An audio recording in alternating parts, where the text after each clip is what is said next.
Team BS, en fait, il y a 5 ans en arrière ou 6 ans, je t'aurais dit non. C'était quoi la première salle que je fais, c'est Bercy. Base des bases, Symphonie des Chargeurs, c'était un album commun avec...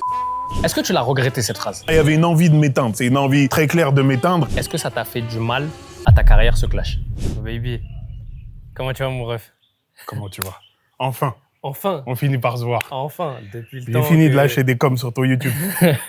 C'est vrai, parce que la première fois que je me suis rendu compte que tu regardais mes contenus, c'était sous l'interview d'Esprit Noir, je me souviens, la discussion que j'avais eue avec lui, et tu avais mis un commentaire, et je me suis dit, putain, ça me fait plaisir, parce que c'est un artiste que j'ai écouté plus jeune, avant même d'arriver à l'époque, tu vois, chez Bouska, etc. Tu vois, je suis un bousier de quoi, moi, de la Bouska Tape, tu vois, cette nouvelle génération, tu vois. Ouais. Mais tout ça, on va revenir après dessus. Mais déjà, comment tu vas?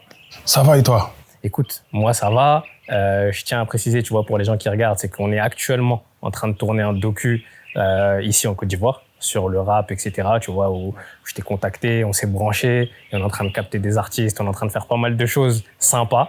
Et en fait, on s'est dit, mais en vrai, viens, on se pose, on discute. Il était temps. Il était temps. Cette discussion-là, elle traîne depuis un petit moment. C'était le moment. En tout cas, content de vous recevoir, ça fait plaisir. Et puis, ça fait toujours du bien que Paris vienne à toi. Parce que des fois, t'es un peu nostalgique de Paris et de revoir des gens un peu des têtes et tout. Ça te remet dans un mood parisien un petit peu quand même. Et bah, je te suis depuis longtemps. Ça veut dire que bien avant même ces vidéos-là, bah, t'as vu, t'as interviewé les 3/4 des personnes que je connais. Donc j'ai vu qu'il y avait un bon mood. J'étais jaloux un peu. Je me suis dit, moi, je suis pas monté dans la chop. Je suis pas venu faire le petit débrief de fin, face cam.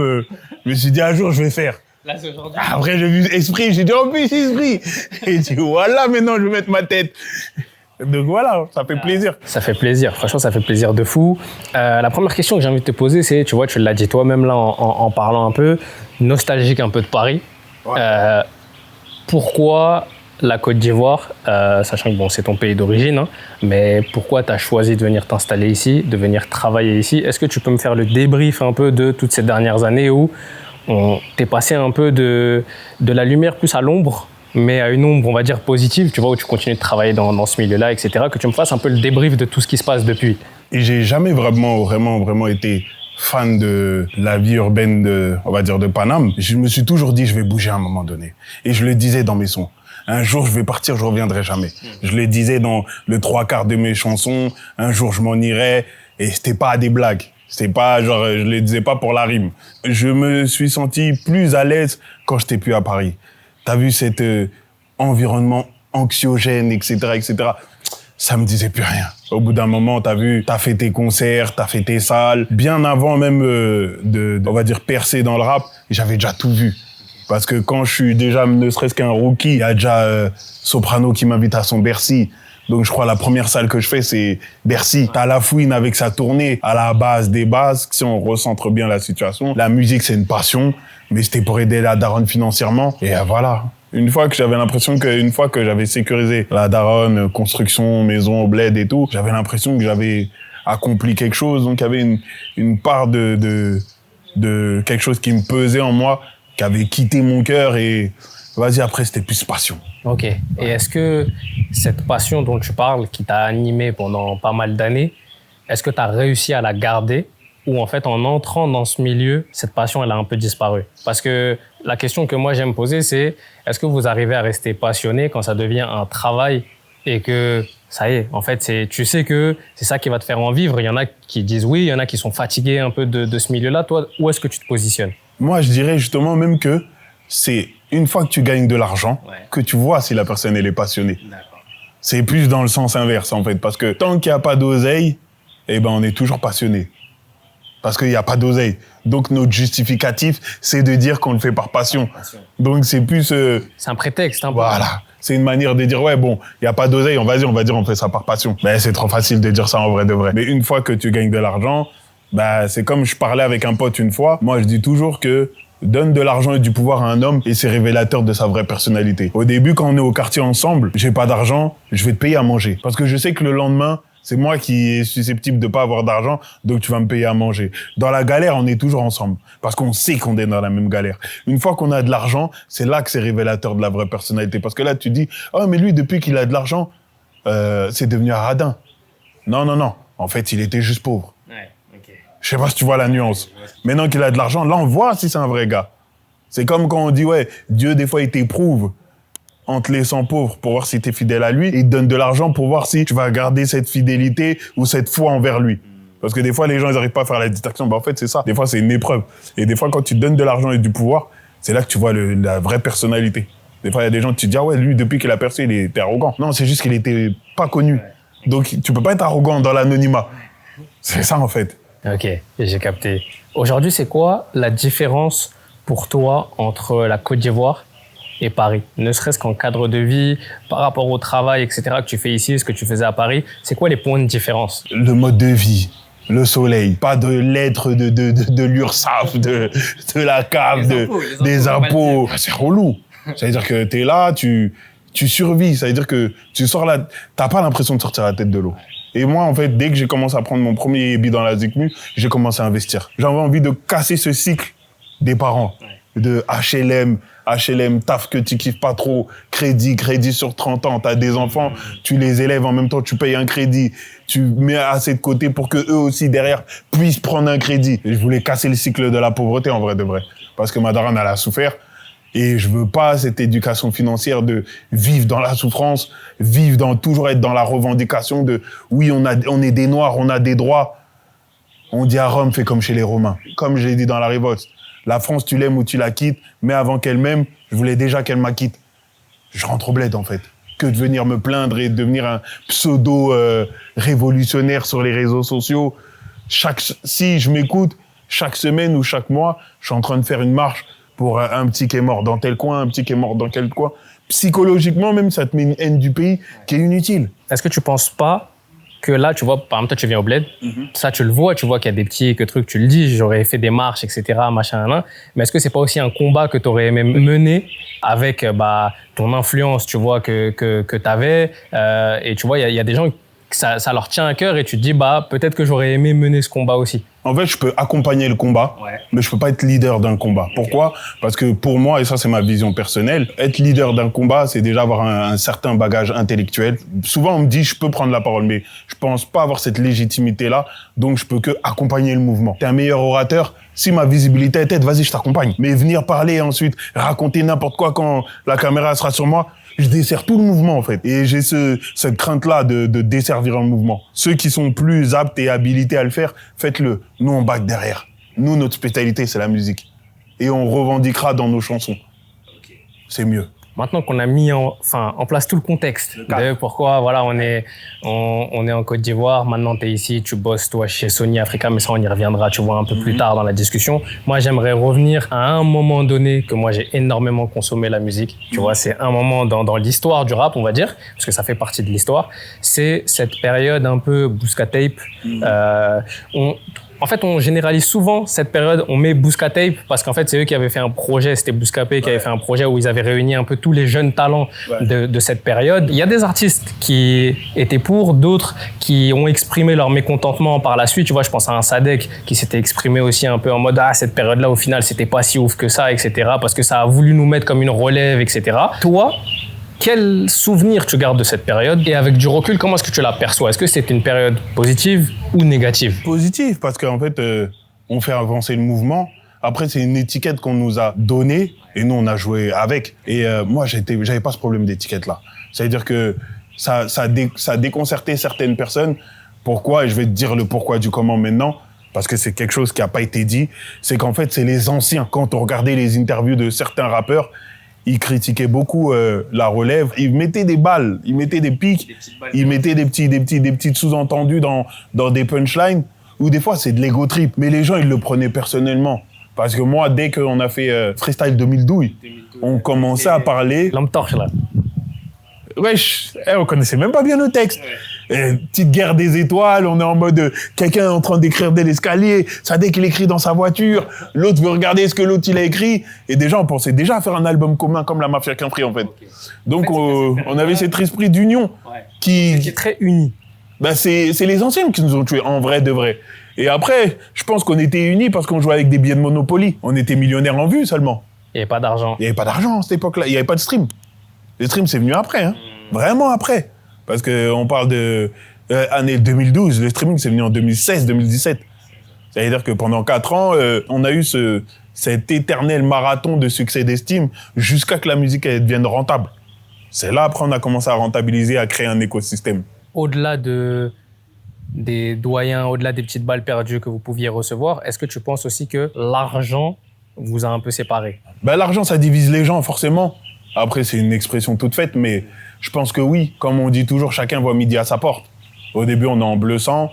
Après, tu vois que dans certains Planet Rap, ceux qu'on invitait ne nous invitent pas. Ils invitent d'autres personnes. Et ils commencent à avoir des comportements un peu, on va dire, ambigus. Après, il y a aussi cette affiliation à la rue.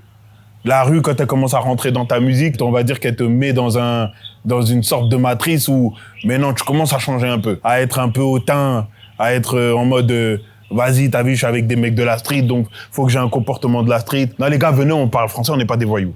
On est des artistes, on côtoie, ou on a peut-être fait certaines choses qui font qu'on peut être dans la catégorie de personnes qui sont des délinquants, et encore, parce que c'est pas tout le monde.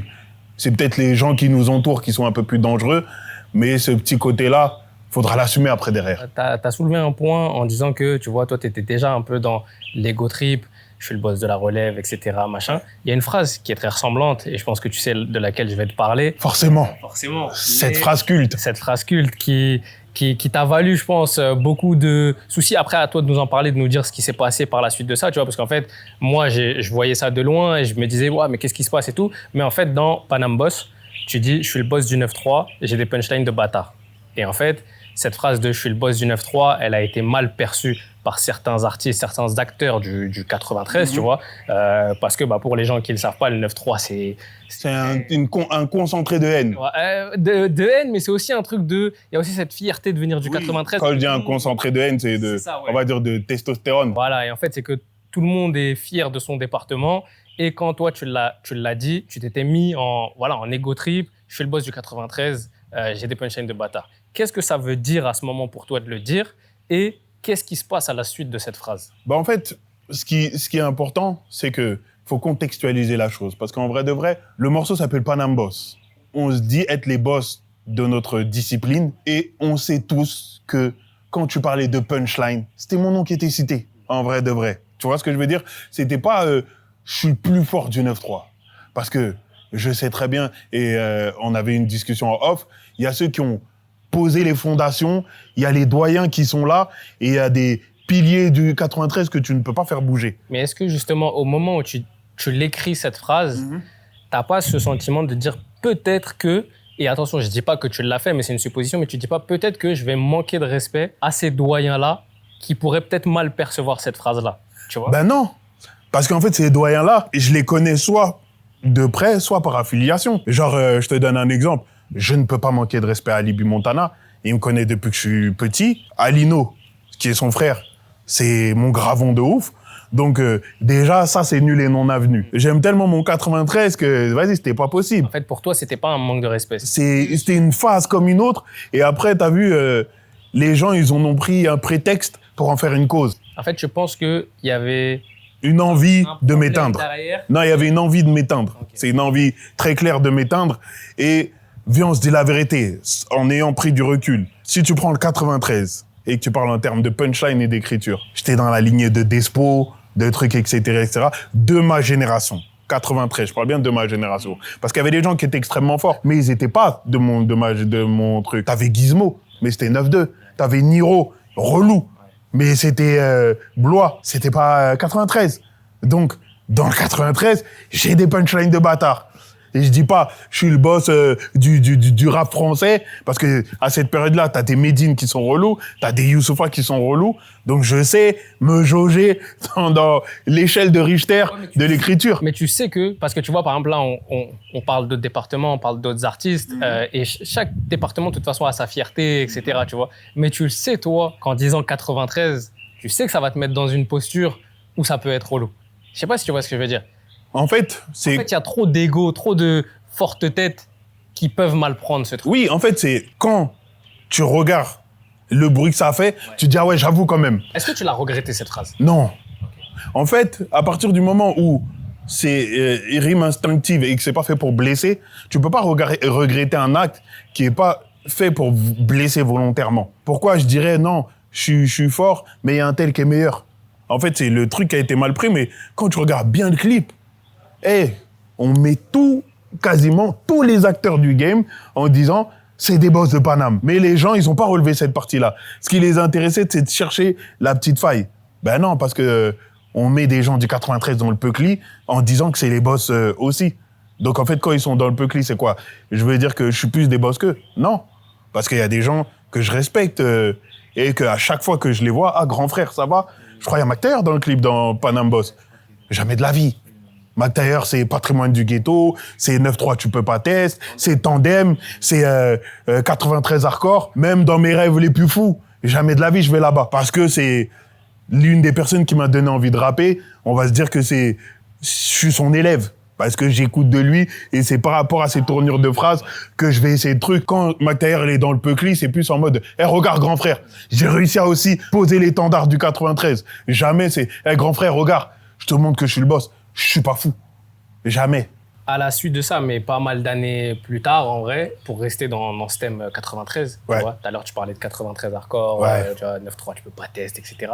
Il y a... Au 4000, on vient à 1000. 4000, on vient à 1000. Quand même. Et pas à 2, on les traumatise. C'est trop. Ce qu'Alibi l'a fait, même l'album avec Eliem, c'est trop.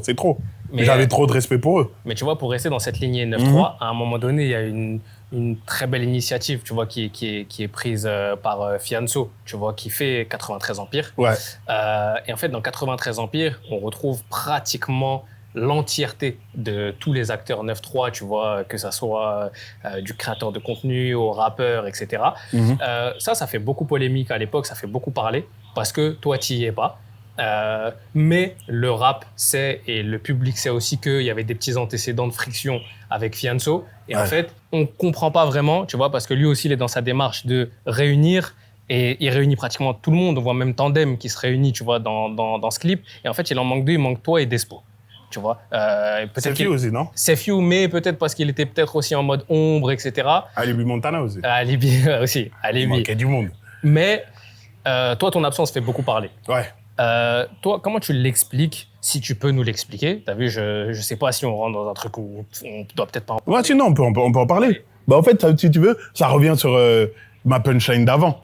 Je suis le boss du 9-3, j'ai des punchlines de bâtard. En fait, pour moi, c'est un lien, les deux. Après, je sais pas à quel point. Ouais, non, en fait, c'est un lien par rapport au conflit et par rapport à la vie du public. Parce que là, certes, je suis pas le boss du 9-3. Ouais. Genre, quand je dis boss du 9-3, virgule, j'ai des punchlines de bâtard, c'était plus pour axer sur hey, les gars, regardez mon écriture. Mais ils l'ont pris au mot. Je voulais pas cette entité de boss. C'est juste, on est dans Paname Boss, le thème c'est on est les boss de Paname, vas-y, je vais suivre le thème. À Paname, on est les boss, c'est nous les stars. 9-3 font cavaler les coqs, c'est où les stars. C'est genre, je suis dans le thème, de ouf. Parce qu'en vrai de vrai, t'as vu, il y a eu polémique. Moi, j'ai pas revendiqué ou j'ai pas cherché à être sur la compile. C'est le public qui a dit pourquoi il est pas dedans. Certes, la phrase, elle a fait polémique, mais d'après le public, je suis légitime à être dans le projet. Donc, en fait, c'est cette répétition médiatique ou même des médias. Peut-être aussi, il y a des médias aussi torchons, tu vois, qui veulent le bruit ou qui veulent le sang. Donc, il faut exprès de mentionner mon nom pour voir si ça va raviver quelque chose et si ça va pas faire du clic en... Ouais, parce que peut-être que ils vont parler de toi et ça va alimenter un clash, etc. Parce qu'en vrai de vrai, ils parlent pas de moi. Ouais. En vrai. C'est les médias qui demandent à ce qu'il alimente quelque chose. Ouais, il faut Baby, du coup. Parce que les gars, on parle du 93, vous demandez pas... Après, tu comprends aussi la posture du média qui est obligé de demander à Fianso à ce moment de pourquoi tu n'y es pas, tu vois? Non, je suis d'accord. Mais en fait, c'est quoi l'intérêt? C'est d'attendre de qui se justifie ou c'est d'attendre qu'il l'envoie une balle et qu'après tu prennes en gros titre? C'est ça, en fait, il y a la volonté, je pense, du sang, comme tu dis. Ouais. Tu vois, de se dire, faut que lui tire sur lui, comme ça va plus alimenter la chose. Après, lui, dans ses prises de parole, il a toujours été, tu vois, en mode, il est pas dedans, etc., pour des histoires. Mais maintenant, moi, je veux ton point de vue à toi aussi, tu vois. Genre, comment est-ce que toi, tu le vis à ce moment? Parce que même si toi, t'es en mode, j'y suis pas, il y en a d'autres qui sont pas dedans aussi. Mais est-ce que ça touche, tu vois, de se dire, là, il y a tout le 9-3 qui est réuni, et c'est un moment de l'histoire aussi du 93 qui s'écrit à ce moment, tu vois, et de pas en faire partie, est-ce que ça touche? Non, ça me touche pas, parce qu'en fait, moi, je voulais juste, à la base, des bases, que Kerry, parce que moi, c'est Kerry, que les Youssoufa, que Rof, sachent que j'existe. Parce que c'est eux qui m'ont donné envie de faire de la Zikmu, et ma première validation, c'est ça. C'était pas être le plus validé dans le 93 ou être dans une compile mélangée avec des gens, etc., etc. Et si tu remarques bien, je fais très peu les collaborations multi-artistes. Ça a été très rare dans ma carrière. Ça veut dire que même si on me l'avait proposé, j'aurais pas kiffé de ouf. Mais tu vois, est-ce que toi, en tant que passionné de rap, tu vois, est-ce que t'es un passionné, c'est-à-dire on a grandi avec les mêmes compiles, on a grandi avec les mêmes trucs. Et en fait, c'est que au-delà de se dire, et attention, j'ai pas envie de te faire dire oui, je voulais y être, c'est pas ça. Tu vois, mais c'est plus se dire, est-ce que quand même en tant que passionné, là, on voit le mouvement qui se passe, tu vois, devant nous. Et on se dit, même si je kiffe pas de ouf, je pose mon couplet, je fais partie de ce moment d'histoire, tu vois. C'est plus ça, en fait. Ouais, c'est plus ça, tu vois ce que je veux dire? Ouais, c'est ça aurait été tu vois, kiffant. moi, les flammes, la première année, tu vois, c'est un moment donné de l'histoire du rap il se passe quelque chose. J'ai envie d'en être, tu vois. Parce que ça porte la pierre de la années, culture. Tu vois, où j'ai fait quelque chose avec un média et tout. Première année, j'y suis, je suis content, tu vois. Est-ce que toi, il n'y a pas ce petit sentiment ou alors tu dis non, vraiment, genre, c'est... Il y a ce sentiment de gladiateur, parce que je suis un compétiteur. T'as vu, quand je fais mes planètes rap, je veux essayer de gagner. Quand tu me dis, il y a un tel, j'aimerais bien voir ce que mon 16 il vaut parmi eux tous. C'est juste ça. Mais en fait, ça m'a pas fait mal de pas y être. J'aurais kiffé parce que je suis un kiffeur de compétition. Mais il faut savoir que dans la période où ils font cette compile-là, moi, il y a déjà peut-être 2-3 ans que je rentre au bled. Donc, j'ai déjà coupé avec la Zikmu. Plus trop dans le truc. Ouais, donc j'observais de loin. Donc, si j'étais encore dans la période de Bouscapé ou truc et tout, j'aurais même cherché à appeler Sofiane. J'aurais dit, hey, gros, t'as vu ce que j'ai dit là? Vas-y, laisse. T'es mon gars. En vrai, vraiment des gars. Ouais, fais-moi poser, gros. Fais-moi poser. Arrête. C'était un vieux truc. J'étais bourré. Panama, j'étais bourré. Fais-moi poser, gros. J'aurais dit ça, ouais, gros, vas-y, laisse. Les gars, laissez. Désolé, en vrai. Est-ce qu'aujourd'hui, tu es dans cet état d'esprit de compétition, mais plus saine, plus positif? Tu vois, récemment, ça fait quelques mois maintenant, mais tu vois, il y a eu un peu cet échange sur les réseaux sociaux entre Gims, Fianso, Black M. Ils ont mentionné Lefa, etc. Tu vois, et Fianso, il était en mode, toujours dans cet état d'esprit de compète, tu vois. Mais est-ce que toi, à chaque fois, tu as vu, on dit, ouais, pourquoi un tel et un tel? Tu vois, à un moment donné, il y a une friction, pourquoi ils font pas un son ensemble? T'as vu, en mode hip-hop, tu vois, et on découpe ensemble 2 couplets et vas-y. Toi, est-ce que c'est un truc, aujourd'hui même, t'es un peu plus reculé par rapport au rap, t'es plus trop en studio, tu vois, tu fais autre chose, mais est-ce que tu pourrais juste comme ça, pour le kiff, se dire, viens, on rentre en studio, on envoie 2 couplets de bâtard et vas-y, et on enterre ce truc? Je pourrais. Tu pourrais. Mais pas avec tout le monde. Ok. Il y a des gens où, malgré qu'il y ait eu des quiproquos, des conflits, c'est des gens quand même que j'estime et que je porte quand même dans mon cœur, tu vois. Après, il faut se dire la vérité. T'as vu, on est des hommes, il y a des gens, on les apprécie. Donc, en fait, que ça soit dans le bon ou dans le mauvais, il y aura toujours ce kiff-là. Pendant un moment, j'étais en froid avec Sultan. Là, on se parle. Je suis content de ouf. Sadek, c'est quelqu'un que j'ai apprécié de ouf. Donc, aujourd'hui, si il y a possibilité de se rabibocher ou de faire un queutru ensemble, je serais content. Tu vois ce que je veux dire? C'est parce que, à la base, c'est pas genre tu kiffes ce qu'il fait, vous vous entendez plus, bizarrement t'aimes plus sa musique. Non, il est bon.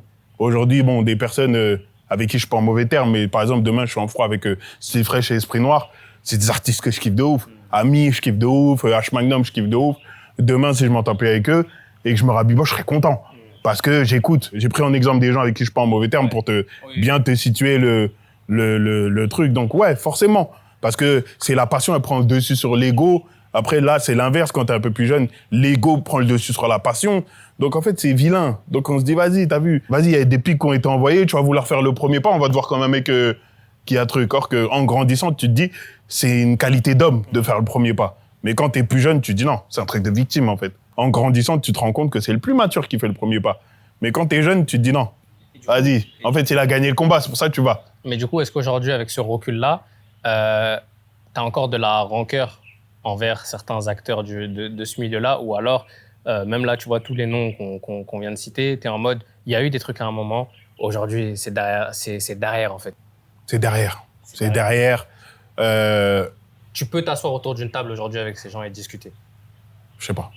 Ok. Ah bah, il y a un peu de rancœur, quand même. Non. Ah si. Non, Colombien.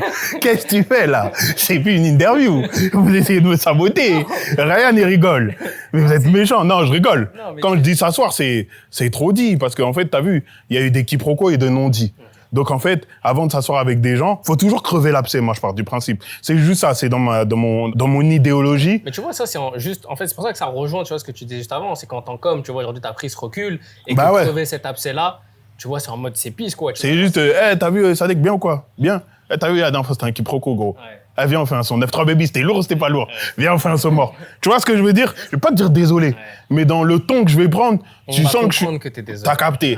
Donc c'est parce qu'on est du 9-3, on a une fierté. Ok. T'as déjà vu des mecs du 9-3, ils sont froids, ils font la paix? Ouais, j'ai capté. C'est bizarre, ça. Oui. Cette partie-là, elle était importante, tu vois, parce que ça, c'est une partie de ma vie. C'est une partie de ta vie. Et j'aimerais en aborder une autre qui est la période Team BS. Tu vois, la période Team BS où moi, en tant qu'auditeur de Fab Baby à cette époque, T'es pas dedans. Moi, je te perds à ce moment.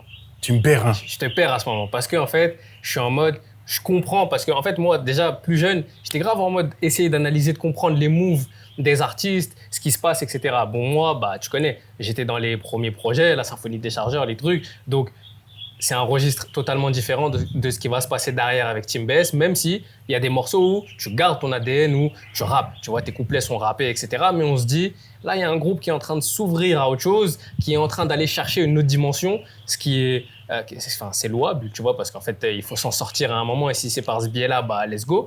Mais toi, comment tu le vis, et est-ce qu'avec du recul, tu te dis, c'était un très bon move, c'était un move mid, ou alors c'est un move finalement que j'aurais pas dû faire? Team BS, en fait, il y a 5 ans en arrière ou 6 ans, je t'aurais dit non, c'était pété. Mais avec du recul, personnellement, pour vous contextualiser, après, je tire pas la couverture vers moi, la plupart des textes étaient des textes de Symphonie Volume 2. Les gens, ils se sont dit, ouais, t'as vu, Fab, il a changé. Mais si t'enlèves l'instru, t'enlèves le truc. Mais en fait, c'est que c'est un tout. Parce que, tu vois, au final... Ouais, mais parce que c'est moi qu'on juge. Ouais, mais parce que, en fait, je pense qu'on juge pas ton texte dans un son. On juge le move dans son ensemble. On juge le move. Tu vois, qui, comme je te dis, moi, en fait, je peux pas juger ça en mode c'est un mauvais move qu'il a fait. Ouais. Je peux pas le dire, c'est pas vrai. Parce que ça me regarde pas, c'est plus moi en tant que, à ce moment, auditeur et ouais, mais en tant qu'auditeur, tu as le droit de donner ton avis parce que à partir du moment où tu écoutes et tu consommes, tu contribues à mon écosystème. Oui. Donc, tu as quand même un droit d'avis. C'est ça. Parce qu'en fait, on se dit, bah, ce couplet, il est lourd. Mais il n'est pas cohérent avec le décor. Quand je son, je dois tout écouter. Et c'est pas que j'aime pas. Ouais. C'est juste que ça ressemble pas à ce que que j'aime écouter à ce moment. Voilà. Tu vois? Non, c'est vrai, en fait. Parce qu'en fait, t'as vu, t'as le mec hardcore, revendicateur, etc. Et dans les mélodies, c'est un peu soft, c'est un peu énergie douce. En vrai, pas de regret sur cette période. Au début, j'en avais. Ok. Mais maintenant, en fait, c'est en rentrant en Afrique que j'ai compris l'impact que ça a eu. Okay. Et moi, tant que ça parle à ma communauté et que ma communauté, elle se sent concernée par les sons et qu'elle aime, je suis content. Je suis pas dans la course à la street crédibilité. Sinon, il y a longtemps que j'aurais fait direct Symphonie 1, 2, 3, 4 et j'aurais raconté une vie de bandit comme dans GTA. Et je vais pas m'inventer une vie. Soit je suis narcotrafiquant et je suis dans la rue, soit je suis truc. Mes bêtises, elles avaient une certaine longueur de vie. J'ai commencé à percer à 20 et quelques. Je vais pas t'inventer un passé de narcotrafiquant pendant 5-6 albums parce que ça voudrait dire que je suis une poucave ou un narcotrafiquant qui a échoué. Parce que comment ça, t'as 10 ans de narcotrafiquance et t'as 22 ans, t'es déjà à 5 albums de délinquants juvéniles. Mais t'as commencé à quel âge, en fait? C'est-à-dire, toi, au collège, tu bicravais déjà. C'est pas cohérent, en fait. Et moi, j'aime être en adéquation avec ce que je vis et avec ce que je suis. Je peux te faire un Symphonie des chargeurs 2 ou 3, mais j'aurais pas pu t'en faire 10 parce que j'ai pas une vie de gangster. Ouais.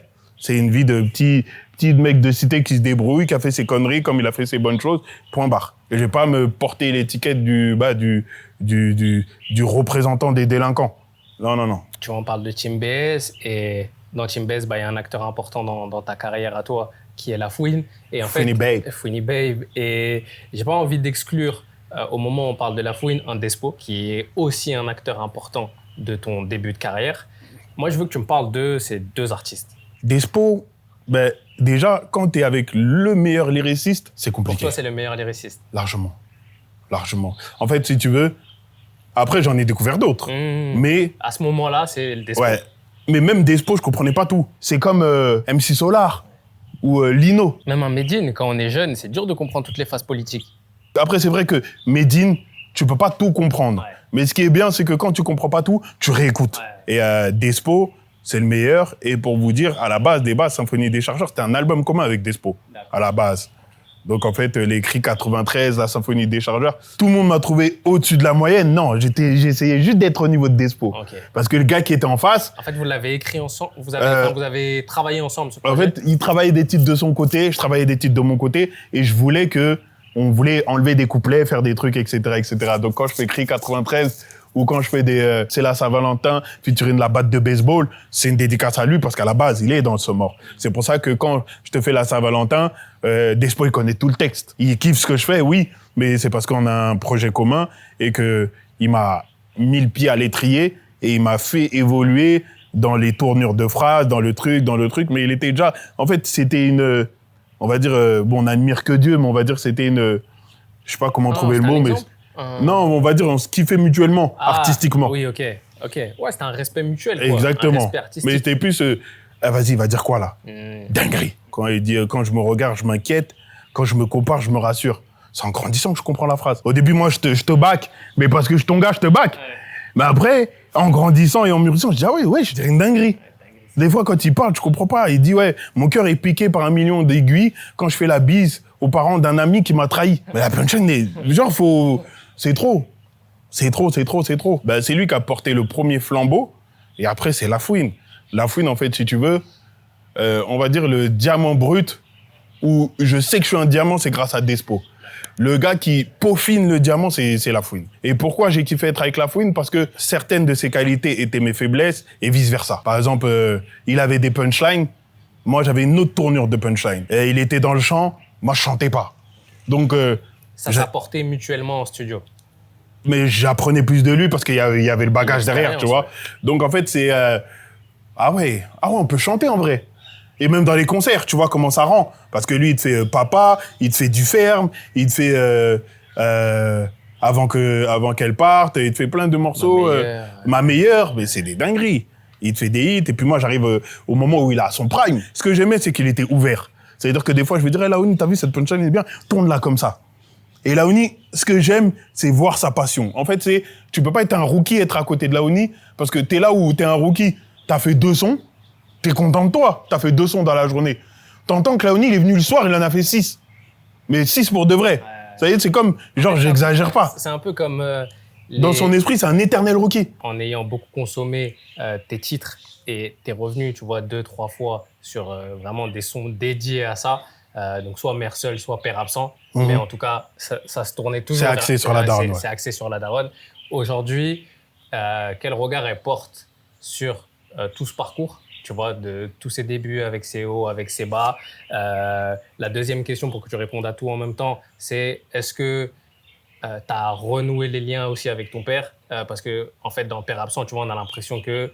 c'est bizarre. En fait, que tu n'as pas de lien avec lui et que tu n'as pas envie de les renouer aussi, tu vois. Tu dis, la pire chose qui pourrait m'arriver, c'est de ressembler à mon père, un truc comme ça, tu vois. Tu dis une phrase comme ça. Ouais.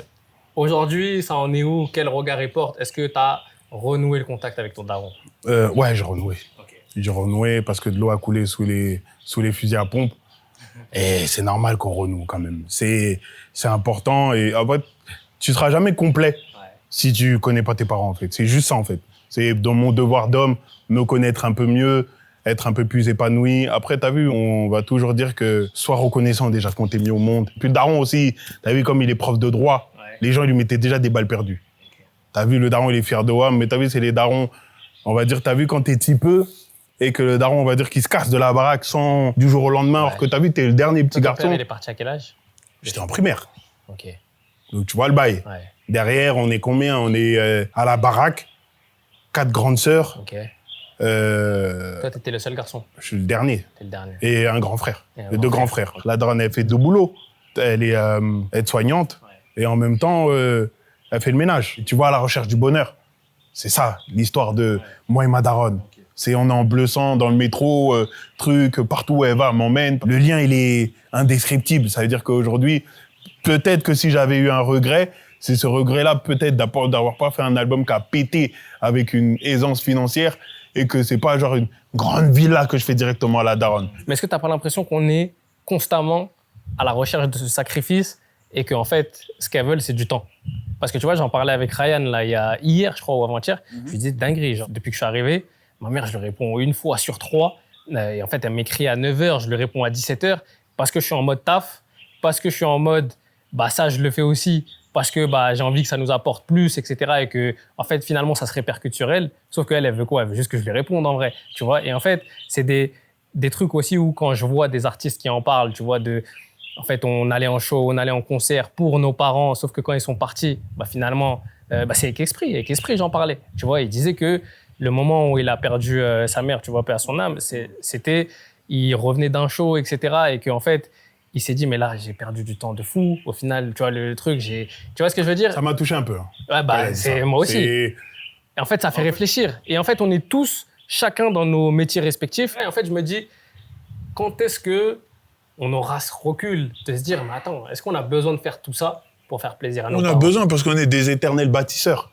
Et après, on a grandi dans un certain manque de confort qu'on veut pas que ça se perpétue, ni pour nos enfants et ni pour la daronne. C'est-à-dire que on est les sacrifiés d'une famille, en fait. C'est-à-dire qu'aujourd'hui, c'est le sacrifice. Après, peut-être que moi, après, c'est différent parce que de temps en temps, je vois des messages à ma daronne quand même. Ouais. Genre, j'essaye d'être régulier le plus possible. Moi, je les envoie beaucoup. En fait, on se parle beaucoup. Non, mais je veux dire, en fait, ce qui est meilleur et ce qui va t'aider, parce que moi, tu connais, je suis plus vieux que toi, donc j'ai les trucs.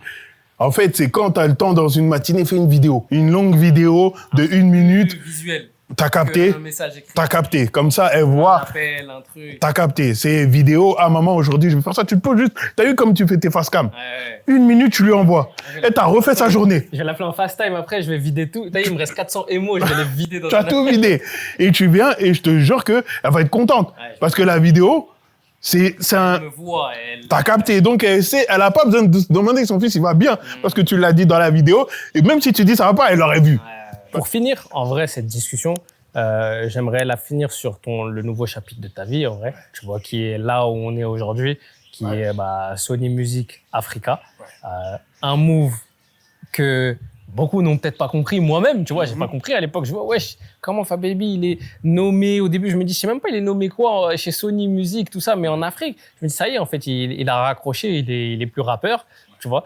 Que tu m'expliques en quelle année tu arrives ici et pourquoi avoir fait ce choix, tout simplement, en vrai. Année où je suis arrivé ici, je peux pas te dire parce que je faisais des 6 mois, je viens, 6 mois, je reste, 6 mois, je truc. Donc, en fait, je peux pas te dire.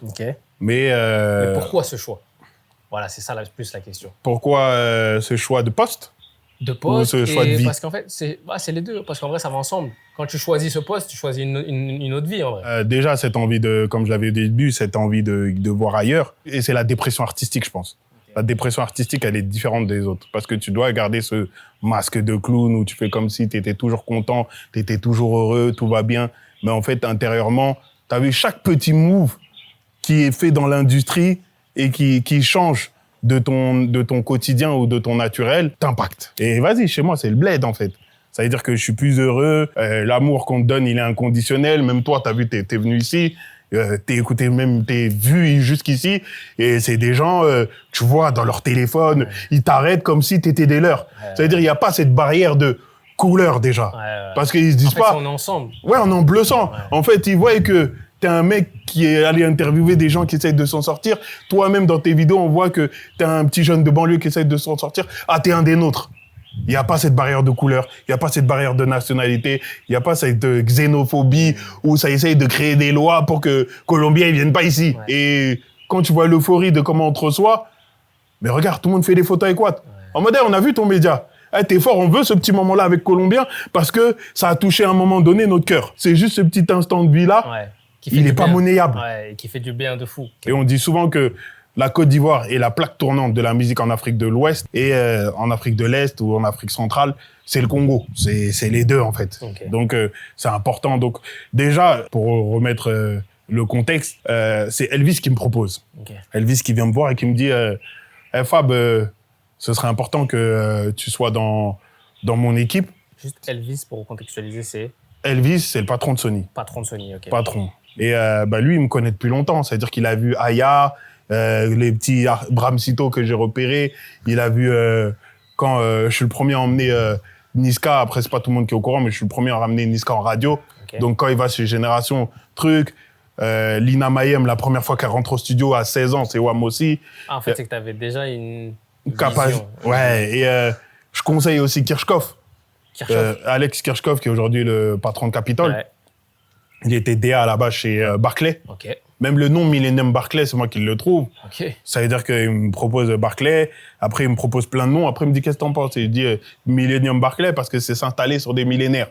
On m'a dit, ouais, lourd. En fait, si tu veux, j'ai apporté ma pierre à l'édifice en tant que passionné. Ouais, sur Pas plein en de tant petites que mec qui veut montrer, ça c'est moi, ça c'est moi, ça c'est moi.